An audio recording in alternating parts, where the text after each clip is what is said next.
Town Hall Academy, the single subject forum for the perpetual automotive aftermarket student. Here we're talking today about the disciplines for multi-shop operators. Let me introduce my panel. Dwayne Myers, Dynamic Automotive, Frederick, Maryland. 4 locations, right, man? 4 locations. Doug Grills is with us from AutoStream Car Care Center, multi-shop owner, Baltimore, Maryland. 6 locations, right? Yes, sir.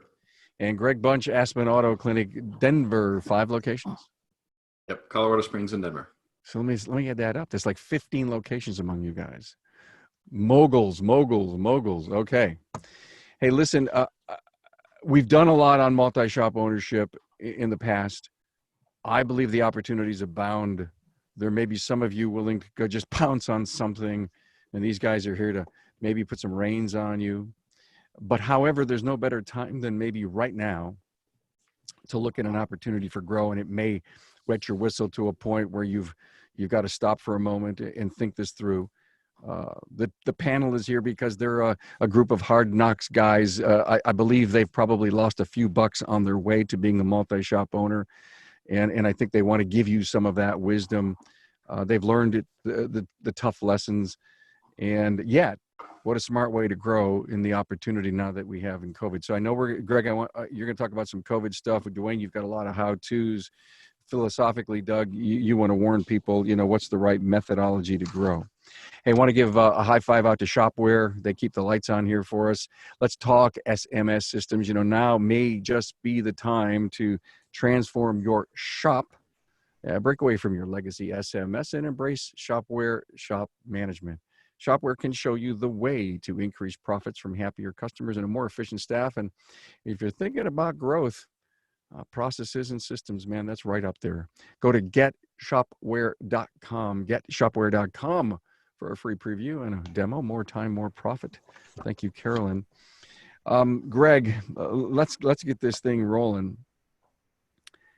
One time you said to me, it's tough for a shop owner not to fall in love with an opportunity. It's a friend down the road.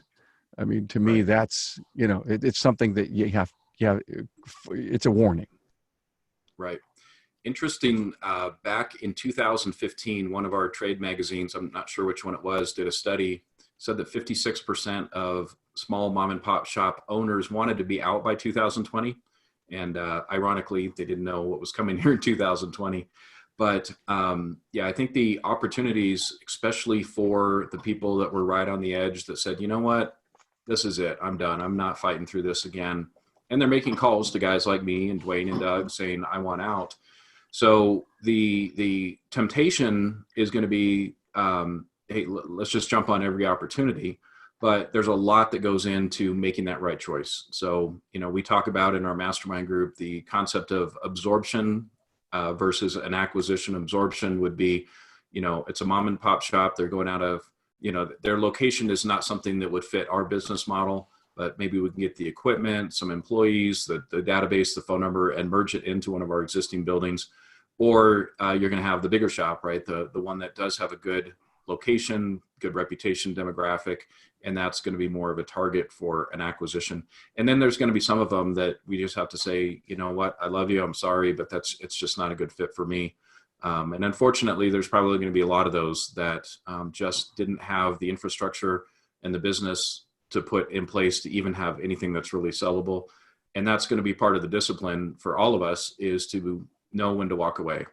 And every situation is different. I don't have a formula for which ones to walk away from, but there's a lot to be looked at when it comes to that.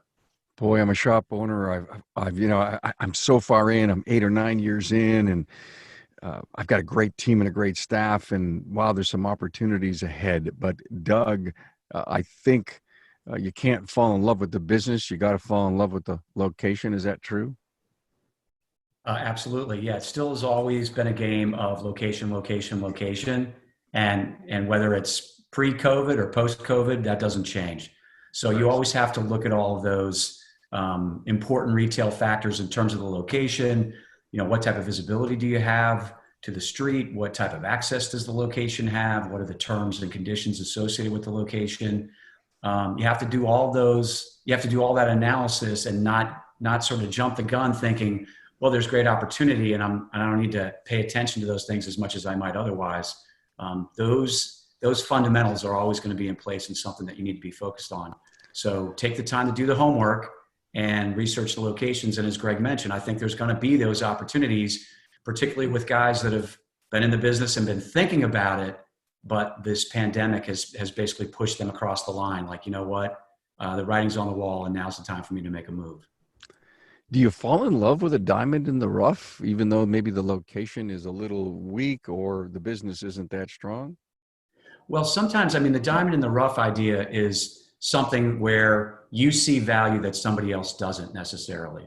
So in my mind, there are sometimes locations where they are a diamond in the rough. And the reason is because the person that's been there operating it, maybe he's been there for 10 or 15 or 20 years. And so he comes in and he sees the same thing that he's looked at every day for the last 15 years. But when you see it, you see the potential that the location has, and you understand what that can do for your business if you bring a fresh perspective and a new energy. And that's sort of the polish that reveals the diamond that maybe that existing owner or maybe someone else doesn't see in the same way. So you have to really evaluate all those factors, and then you'll see, if I bring a certain energy, a certain outlook, a certain drive to this location, I'm going to make it shine in a way that the previous owner just couldn't do it, because he's been seeing the same thing every day for the last 15 years. You know, Doug's background, he's a business person that got in the automotive industry. Dwayne and I were technicians that grew up and became business people in the automotive industry. So what Dwayne and I, and probably a lot of our audience would be tempted is, as technicians, what do we want? We love project cars and we love fixing stuff, but that's not always the best business decision. And, you know, that's where someone like Doug, he's not going to maybe buy some really ragtag fixer-upper, because he knows he's in, you know, the amount of elbow grease and energy and work that goes into that. And that's really something that people have to think about, that, you know, and I bought a shop that was a fixer-upper, and it's like construction. It takes twice as long and costs you twice as much to get it fixed than you think. So that's just something for all of us to think about as we approach these opportunities. I was just going to add one thing, you know, a diamond in the rough, our fourth store in Frederick, I knew it was going to be coming from the back of the development to the front, because they were putting a brand new interchange in. But I had to wait, supposed to be a year, but it ended up being 2 years. But I knew it was going to change the whole dynamics of the flow of customers and its car count and everything. And it made a huge change. That turned into a diamond, but I knew I was going to have to sit on it for a year. Got it. Hey, great question to start out with. Thank you for the Q&A, everyone who's on Zoom. Are you willing to pay a premium for that diamond in the rough with a stickler old school shop owner who thinks his business is worth more than it is? And it's the fabulous I want $1 million question. Yes. You know why it's, you know, it's funny, and Greg will back me up on this, Carm. It is the $1 million question, because every guy who wants to sell wants $1 million, right? That's the old joke. Yes. We sure know that. Yeah. What you could do, you know, or what I've done is when someone says, "Hey, I want $1 million," or whatever the number is, don't, you know, try not to insult them, because it is what they've spent their life building. But ask them, you know, all right, help me convince the bank that it's worth that. Show me the value. Yep. And what it does is it puts it in perspective. They start to look at what they really have without them in it. And then it's not insulting, and they start bringing the number to a more realistic amount. Oh my God. I mean, Dwayne doesn't have $1 million just laying around earning a couple of points of interest, and he doesn't want to give it to me because you said, I got to go to the banker. I got to go to my accountant. Ooh, what's that mean to me? I think I'd love to stretch this just a little bit. Just let's do a little how-to. You approach, opportunities exist right now. You find the location, as Doug says you got to have. You knock on the door, you pick up the phone, you're friends with the individual who wants out. They may have called you. You go in there and says, well, what do you need? I need $1 million. Like Greg, before we got on, said, and just like Dwayne said, please don't show any emotion in that. That's the point, right? Show me how you came up with that number. In how many cases, Greg, 90, 95%, they're not going to be able to show you. Right. Yeah, it's an emotional, you know, that's what I think my life's work is worth. Decision. It's very few say, well, it's because I make X amount of dollars and I multiplied it by this and I'm going to add this back and here you go. Most of those people that that would come if they've hired a business broker to sell their business. That's how the business broker gets paid to present that value and do the math. And a lot of, I've got a good friend that's a business broker that, when he puts a package together, he will actually go to the SBA and say this, and you guys are probably, if you're looking at biz buy sell, anything like that, you're going to see that it'll say, pre-authorized for SBA, meaning they've vetted the numbers, they've come up with a value, they know the SBA standards of what they're willing to pay for. But 98% of what we're talking about here is not going to be the case. And, just like in a lot of things, right, with hiring an employee, it's not always about how much they're going to make. It's the total package. So what we advise our clients to do is to dig deeper than I want $1 million. It's what do they really want out of it? Is it, do they want paid over time? Do they want a guaranteed lease? Do they want a big check all at once? How much are they willing to do any owner carry? All of those things go into a deal. It's not just, I want $1 million and here's why. If I can dig and find out why they want $1 million, well, because I want to put it in the bank or an investment and I want to make 100 grand. I got this buddy that says I can get 10% return. I want to make 100,000 a year for the rest of my life. Okay, well so if I can get you to $100,000 a year for the next X amount of years, then you're solving the same problem and you may not have to pay that much or pay that much up front. So there's a lot that goes into that. It's not just the dollar amount that they want. Hey, let's spend a moment, guys. Do a role reversal for me. You're not the buyer, but you're the seller. And I know, listen, we repurpose these episodes. They'll sit out on the World Wide Web, in perpetuity. The video will be repurposed. The reason we do this on Zoom every Friday, the intensity of live and the value that we get by publishing the podcast. So people call me up all the time or they write to me and they say, hey, do you have anything on this? Of course, all the episodes on growth in selling and or buying are all cataloged together. Spend a moment, do a role reversal. So you say, a guy just called me up, I'm going to ask for $1 million. Deep down inside, is there from each of you a little bit of perspectivity that we could give to the seller? To me, I know in my mind when I put a valuation on a business, like we were talking about a second ago, there's a process that you have to follow to be able to come up with something reasonable in terms of what the value of your business is. And we could debate about, we understand it's an emotional issue. It's your life. If it's your life's work, like Greg talked about, but at the end of the day, what are the fundamentals of the business? What is the cash flow of the business? What's a reasonable multiple for you to expect in your market? And then that number that you come up, that valuation that you come up with, as Dwayne suggested, it's got to be rooted in fundamentals. There's got to be fundamentals in the financials that justify a certain valuation. And I understand that there's emotion involved, but you have to be able to come to some agreement as to what's a reasonable value. And I think as a seller, as a buyer, there should be our ability to come to some common ground. And if it's a completely emotional decision, if somebody has a position where they say, this is what I have to get or I'm not leaving, then my reaction is a little bit, well, maybe you're not really ready to sell then because you're not being realistic about the value of your business. But I would say, even from a seller's perspective, you need to start with these basic calculations, this basic understanding of what the value of the business is, and then, and go from there and see if there is some premium to be commanded in the market. There may be external factors, extenuating circumstances that might drive greater value in your situation. And you can evaluate those on a case-by-case basis, make your argument, and hopefully the seller agrees with your position. And if not, you'll move on to the next guy. And if you're a seller and you want to optimize value, make sure your business can function without you. The best way to actually bring value is to make sure that day-to-day operations are not you. And if you can show that, that means they're not going to lose that when you walk out the door.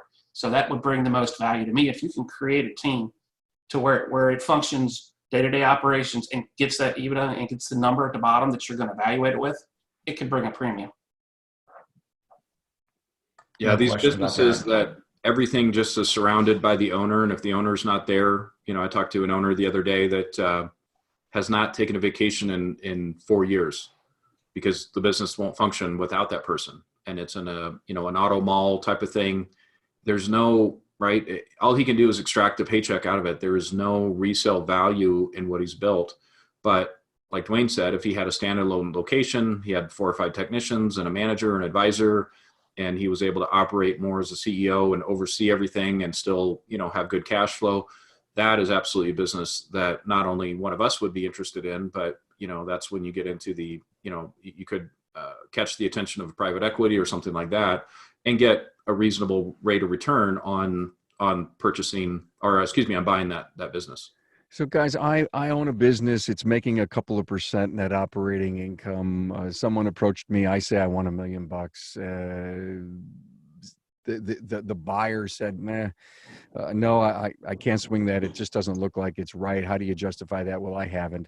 3-4 weeks later, the seller decides to hire a broker and says, I'm going to get a broker to really talk turkey to someone. And the broker comes back and says, 250 grand. Is what happened. The situations like this happen when the broker comes in and they recognize after they've torn apart the financials that the real number is the X. Absolutely. And that's Okay. part of what their expertise has to be in, is having those tough conversations with business owners about how a business is valued, how a purchaser buyer is going to look at the deal. And so, yeah. And, you know, on the flip side of that coin, Carm, if somebody is going to sell, you know, there's pros and cons. And I teach this in my succession planning class that we do on this. There are pros and cons as a seller, whether you go through a business broker or you try and sell it on your own. And, you know, that's something we can get into a little bit, but the right decision could be one or the other for somebody. There's not necessarily a right answer, but, you know, traditionally, a business broker that's good and worth his chops will probably get you a little bit more money than you could on your own and some better exposure. But again, now you're paying the fees that go along with that, and the process is usually a lot longer. So, and again, you may get hit with something like, hey, I'm not even going to take this selling of your business on until you get some of these fixed and some systems and processes put in place. And some people just don't have the patience. They're like, you know what, I'd rather just fire sale it and get out than go through that process. Got it. Hey, thanks, guys. This beginning was, I think, was important, and I think it helped set the tone. Let's go back to the title that we created here for this episode: Disciplines for Multi-Shop Owners. Dwayne, I want to go to you. One of the best process guys that I know of, and I just love you to speak to SOPs, maybe. I don't know if we're the best, because we're actually taking this time to tighten some of ours up right now. But that's exactly what needs to happen. I mean, it's always a constant tweak, right? Yeah. Well, and I'll go back to, you know, SOPs are important for replication, for scale. And where we made a mistake was, you know, we went to number 2 and number 3 without them. We had a few, but nothing like we needed. You know, once we got to 4, we realized that we had 4 stores waving the dynamic flag, but we're all truly running a little different. You know, and that's not good. If you go, you know, one place and then they go to another store, you know, it should be the same experience. And we weren't having that. So we worked on that. And it's important. If you do it at the beginning, you're going to save yourself a lot of headache and heartburn. You know, and it also allows it, you know, and when I'm done, I want to have a toolkit where, you know, all right, we have our 5th store here ready. You've been in our training for leadership. Here's the toolkit, has all the stuff in it. Here's the keys, open the door and get started. And it boom, it turns into a dynamic automotive. It isn't what it was or what you bought. It's us, just moved over. McDonald's? With a little more personality. That was going like to be, that. It's funny you said that, Carm, because instead of watching Tiger King, you need to watch The Founder. That's the story of Ray Kroc and McDonald's. And I could not sit still when I watched that movie. It was a couple of years ago, of all the business lessons that are in that movie. Yep. And again, it's not there's people that, you know, the morality and some of the decisions that Ray Kroc may have made in his life. It's not about that. It's about exactly what Dwayne said. You know, the McDonald's brothers were only able to build their business to a certain level, and then things started falling off the cliff. And it took somebody with Ray Kroc's vision and skills to come in and systematize things and clean it up and obviously turn it into what it is today. So yeah, if you have an inkling about going multi-store, that's Greg's homework assignment to you, is watch The Founder instead of Tiger King. Good movie. You guys ever watch The Prophet, Marcus Lemonis? Yeah, it's my Yes. wife and I's Did you ever favorite yell? show. Did you ever yell at the screen and say, "Run the other way, Marcus"? Run!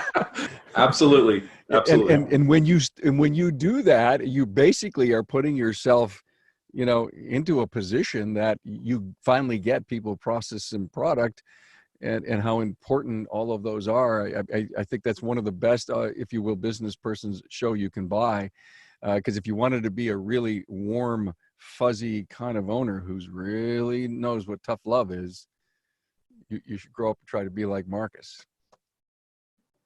No question about it. I would build a little bit on what Dwayne talked about in terms of making sure that you have great process and great discipline in the location before you think about expanding onto that second site, and having it be a standalone operation that doesn't rely on you, as Greg talked about earlier too.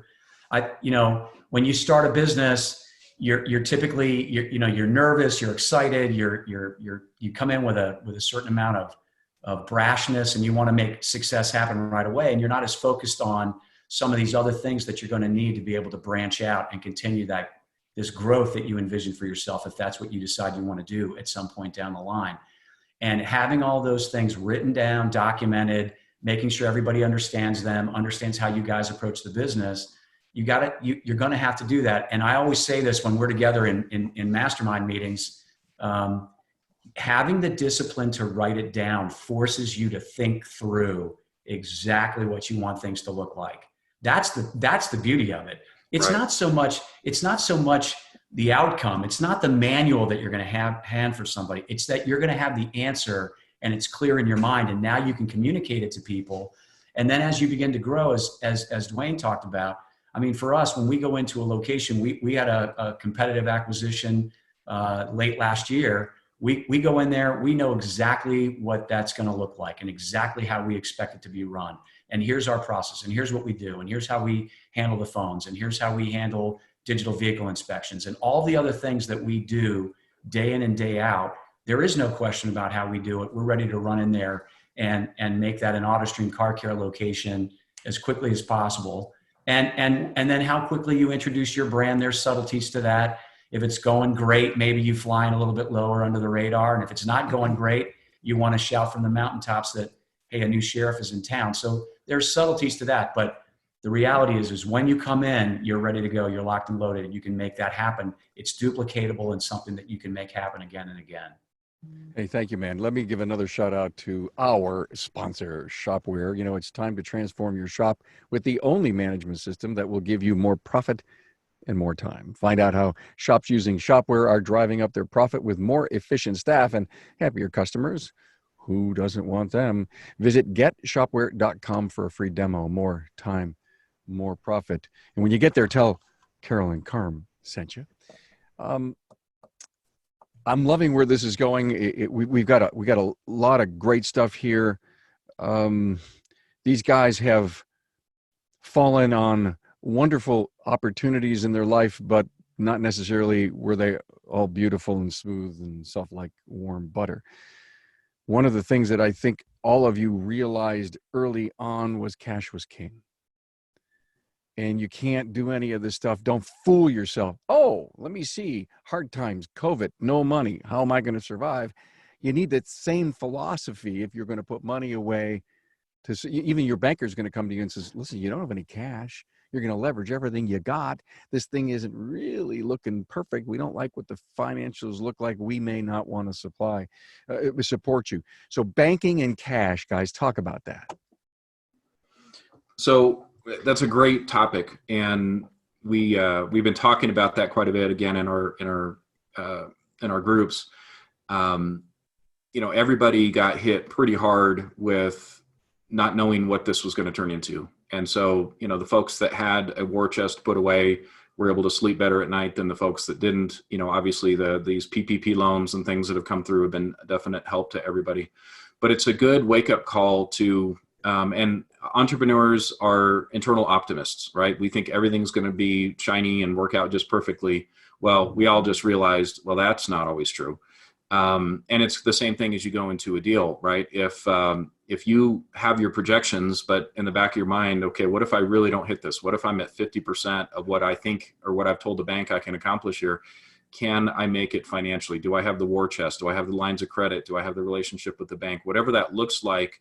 And, you know, I know I'm preaching to the choir here, but you know, the old saying in business, people don't go out of business because of lack of profit. They go out of business because of lack of cash. And we can get lulled into a sense of comfort because we're a cash flow business, right? Most of us don't have a lot of accounts receivable. The money comes in, pays the bills, the money goes out.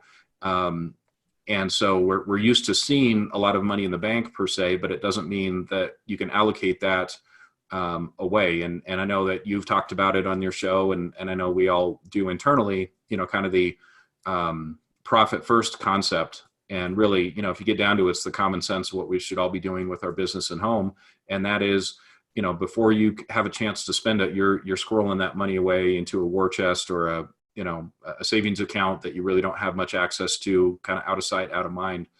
That's an important concept as you go into this. And I can tell you the story, and I won't take up all the time, but you know, there was a time that I thought I was well capitalized when I opened my third store, and to find out that, you know, I drained the account before I got out of the hole, and you know, it was one of those spruce goose hit the water, and I almost didn't get back out of it. And so I know that reality. And on the flip side, if you do have millions of dollars of cash sitting around, you can get done with that too, right? You can overpay for something. You can not be as tight on cash flow. So you want to have that $1 million set aside, but you don't want to think about it. You want to think lean and mean as you go into a deal. So you want to keep as much as you can and do deals. Right. Carm, I think something, you know, of course, saving money is important. We'll all agree with that. But you also need to have a financial relationship, you know, with a bank. And I definitely prefer community banks for small businesses. You know, when all this stuff started happening, I called my bank, and we have a very active relationship. You know, we stay in touch, we talk. You know, her words to me were, Dwayne, whatever you need, we have your back. And you know, we've been with them for a long time, but you know, put the lines of credit in place. You know, extend the lines of credit. Stack your deck, not just your cash. You know, get everybody else's cash in your deck too. You know, get as much as you can for the rainy day. But it's important to build that banking relationship before the world ends. You need to build it so that there's relationships, just like we do with our customers. We should do that with our vendors, and we should do it with the banks as well, because at times you need them. I mean, you know, you need to lean on them. And if you've built that relationship along the way, you know, they're going to come to bat for you a lot more than if you've been beating them the whole way. No, I want the lowest rate. I want the cheapest part. You know, if it's been a relationship where it's mutually beneficial, I think they're going to come to bat for you to help you with the extra locations. There's nothing you can't get. Yeah, we are in. You can't get if the relationship is strong. Yeah, we are all in unanimous agreement. Having a strong banking relationship is critically important. And having it with a community bank, we agree. I mean, it's a small community bank or a regional bank, somebody that you have a bona fide relationship with. They know you, you know them. And we've got a great relationship with our banks, and we've cultivated that over years. And we've done all types of things. You know, we've helped each other through thick and thin, and we get together, we socialize, we go out to events, we go to ball games, we have dinners together. So that, you know, when Dwayne talks about it, when the time comes and all of a sudden we get pressed into a situation where we need some help, they're there for us and ready to help. And when we came into this pandemic, for us, I mean, we had lines of credit with them. We got additional lines of credit that we haven't even used, but they definitely allowed us to sleep a little bit easier at night. So these key relationships that you need when you're running your business, whether it's, you know, your banker, your accountant, your attorney, these are all critical relationships that you have to cultivate over time and make sure that you have them all in place so that if you do start thinking about expanding your operation, you've got a strong, solid team of people that can help you get to where you want to go. Back in, I think it was 2017, I taught a small going multi-store foundational class at Ratchet Wrench. And I have a slide up there that talked about this exact situation about having multiple relationships with banks. So and I'm an investor entrepreneur. So this isn't just owning the shops is not the only thing I do.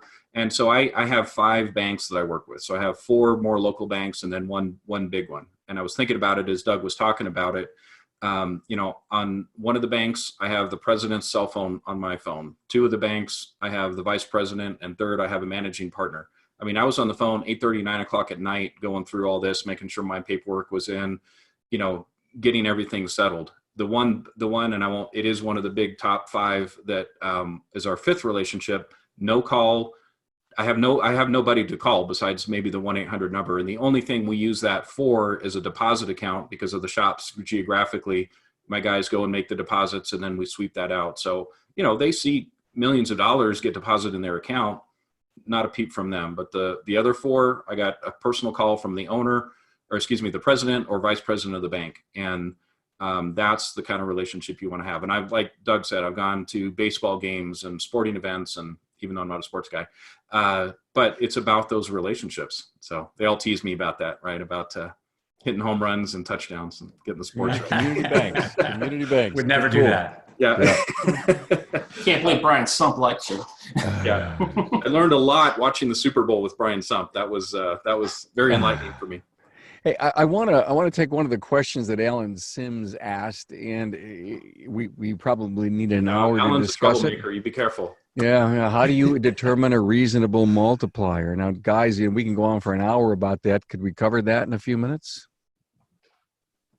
Sure. I mean, it's like we talked about before. Greg mentioned the broker. The broker or other people that you deal with, there's certain comps that are out in the marketplace that you're going to look to try to determine what's reasonable. And those multiples do change as you acquire additional locations. Like if you had a multi-shop scenario, the multiplier would be different. But in a single store environment, it's usually very consistent. When Greg made the point earlier about a broker, and I'm not saying you have to use a broker, but here's what the broker does bring to you. If you think of the analogy of selling your home, well, what is your real estate broker in selling your home? What do? They bring great market knowledge. They understand the comps. They understand the different aspects of your house that have value in the marketplace, right? You may have a gourmet kitchen, or maybe you have other things in your house, an ensuite master bath, So in other words, they're the ones that will tell you, like, this is how value is created in the listing. And a commercial broker can do that same thing. Can tell you where the value lies, and can also give you a sense of the comps and what is a fair multiple in your market. And they know the neighborhoods, just like the real estate, the residential broker knows the neighborhoods, the commercial broker knows the neighborhoods too, and knows how to accurately help you assess what the value of your business is or should be. Do we need somebody from the industry to be a broker, or can it be just someone who sells everything? We've used commercial brokers that handle other businesses like ours, meaning they have retail presence. Okay. They use pad sites and shopping centers, things like that. They don't necessarily have to be automotive based guys. There are some that specialize, but they can be commercial brokers that have an understanding of the fast food industry or the automotive industry, or a whole bunch of different prospective uses on either in shopping centers or on pad sites or on corners. So it doesn't have to be industry specific as far as I'm concerned. I'm dying to, Greg, you had something to say? Oh, I was just going to say, as a buyer, I would rather, and I've looked at deals through a business broker, but I would rather not have a business broker if I'm the buyer. But if I were to package my business to sell, I would probably use the broker because of the availability to buyers, especially with an organization my size. And again, depends on the savviness, the time, and everything. So, going back to Alan's question, I think, him and I talked the other day, and we're going to talk some more, but he's looking at an acquisition. And so the question becomes, what is a fair offer?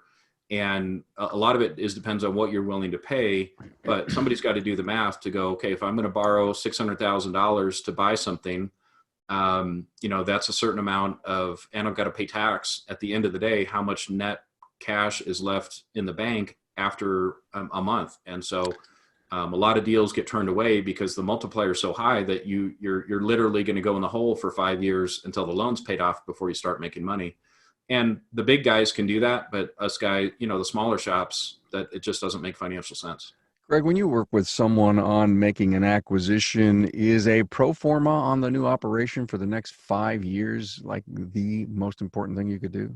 I wouldn't say it's the most important, but it's absolutely important. It's up there. Absolutely. It's up there. I mean, because you got to take what you're paying for the business and what that business could ultimately put out and drive the net operating income against that. Right. Yeah.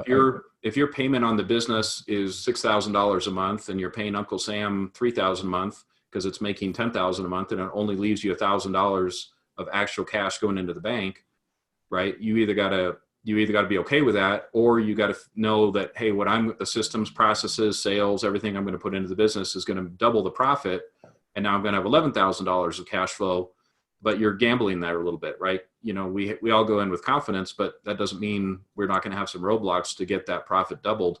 And so all of that has to go into the equation. Thank you. Hey, give your customer and staff the end-to-end digital experience that they deserve. It's time to upgrade your management system to Shopware. Get more profit in less time. Find out how. Get a free live demonstration and review shop owner testimonials at getshopware.com. Getshopware.com. More time and more profit. Thank you, Shopware. Guys, this is, to me, one of those topics that we could go on and talk about because you guys are so wise. Greg, Transformers Institute, and he's a multi-shop business coach, mastermind leader. And are you guys members of the team together? I believe you all are. We are. Son of a gun! How did that happen? I don't even know. Yeah, I was right there at the beginning too, Carm. Greg will give me some credit. How cool is that? Yeah, Doug's our OG. That's what we call him. Yeah. So okay, here we are in COVID, and the disciplines for multi-shop operators, as I said in the early beginning of this show, man, we may want to jump on something, but how are you guys coaching? Greg, I have an opportunity. I'm calling you up. I want to join the group. Give me some advice. And oh, by the way, how may COVID come into this thing? Right, and that is, nobody has a crystal ball, and so when this really first went down, I knew that opportunities, right? Anytime there's a situation like this, whether it's 01, 08, this kind of situation, there's always going to be opportunities that come out of the woodworks that were not necessarily available there before. And so I'm looking at the immediate opportunities. And so I guess my advice to my clients is proceed with caution, because there's still a lot of unknowns about what's going to happen. And I look at what some of the big private equity firms are doing, and they're in a wait and see mode right now. So they're trying to preserve their cash. They're making sure that their existing portfolios of businesses have sufficient cash flow. And so I am positive. I do think that third and fourth quarter are really going to come back strong for the automotive industry. But if the virus, right, does the 1918 thing and it comes back with a vengeance and we're all shut down again, if the cash for clunkers comes up, right, there are some other situations that could have a negative effect on this. And depending on what the deal is now, I still think that there's going to continue to have these deals. It's not like, gosh, if I don't get something done in 30 days, I'm going to miss this big window of opportunity. I think the window is still going to be open for longer than I initially thought it would be. And so, and it goes back to Doug in the beginning, talking about the due diligence, right? How well has this business pivoted from pre-COVID to post-COVID, workflow processes and all that. And, we've had some people that, not necessarily in our group, but people I've seen absolutely drop the ball on that. And it may take, whatever their numbers were before, they're going to have a really hard time getting back to any kind of normal. And being from somebody that, this is probably back in 2012 or 13, but, I had a fire and the shop was completely shut down for 2 months. And so I know the amount of work that we had to do to get, the employees back engaged, to get the customers back engaged. I mean, just the marketing alone, just to tell everybody that we're open and we're back in business and get things fired back up. It was an expensive, it just didn't, we just didn't open the door and all of a sudden all that business was back. So how people have handled this right now needs to be part of that due diligence moving forward and what they're willing to pay for a deal. So many things to worry about in opening our businesses up, and as you said, not having a relapse. If cash for clunkers happens, and I hope it doesn't, why would we want to bail out one industry? Although I know it's an important big industry, but I think there should be cash for haircuts. What do you think, guys? I haven't had a haircut, I think, in 2 months now. And how about cash for wings? I mean, we could go to our local restaurant and anyway, Yeah, and if you can, if it's illegal to put a plug in here, Carm, I know we're live, but man, you need to get with ASA's doing a great job with putting some information together on what to get to your government officials in your area, you know, to oppose cash for clunkers as us independent repair shops. That's we got to do our part to make our voices heard. Totally agree. Now, I know we're kind of about 41 minutes in, but there's a couple of things I really want to know about, and I believe our listener does too. Who was it that said location, location, location? I think all of you said, yeah, it's absolutely right. How, if I am getting ready for my first move and I wanted to do some little private research, what would you recommend I do? My buddy's got a place, you know, in the next town. How would I do some research on location, location, location? Without even knowing what his numbers are. I mean, where do you go for demographics? Where do you go for income levels? What do you do? There are services that you can buy demographic information. So you can pick out an address, a corner, Spruce and Goose, and get a demographic profile for that location. So that's publicly available and pretty easy to track down. And you can get there's a lot of great information too that you can get in terms of traffic counts on the street. So how many cars are going by? So what's the average daily traffic count? You know, and then you're going to look at how many homes are there in the area, right? How many households in the area? What kind of all these demographic things we talk about? You know, what's the average household income? How many cars per household? And some other things that are pretty readily available that you can find to be able to put together an evaluation of how the business is doing. And then you can also through some sort of old school networking, you can find out a lot of information about businesses. If it were in the next town, I'm sure I'd be able to ask around and get some info on how things are faring at the location. You're going to be able to go online, check their Google reviews, see what kind of strength of reputation they have, how long have they been there. Maybe they're a second generation business. Maybe they've been there 10 years. So these are the types of things that you can come up with a sketch of what you think the business is doing and what it looks like for you as an opportunity.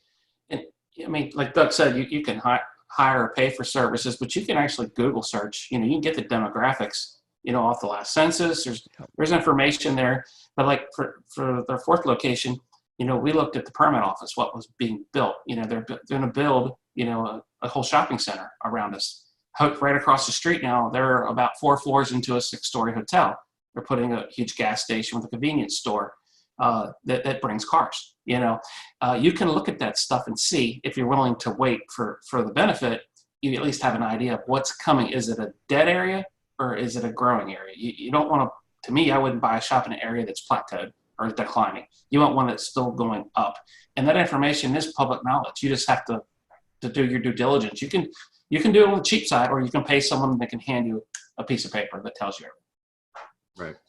You know, we at Transformers, we do some of that background for our clients that, you know, we can do some demographic studies and that kind of thing, you know, what the average income and all that. But one of the gut checks to do, Carm, and I'm very fortunate because one of my best friends in the world is a very, very successful commercial realtor. He used to be an M&A executive for Bendix, for those of you that remember that company. Oh God, yes. Yeah.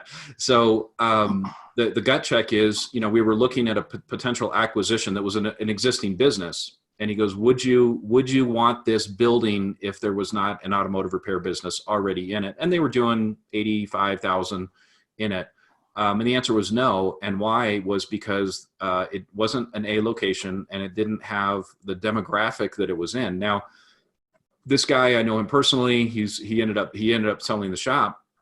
But at the end of the day, he did a really good job extracting the people that were good customers and had the money to pay out of his neighborhood better than any other shop around.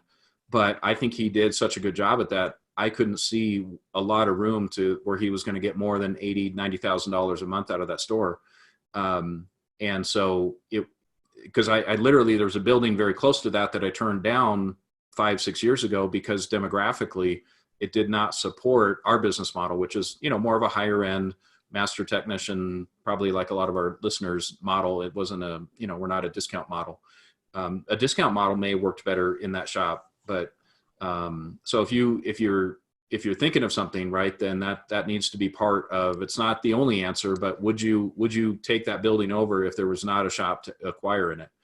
And then, we always have this discussion too, right, that people will drive by 10 or 12 general repair shops to find a specialty shop, whether that's a Asian specialty or a Euro shop.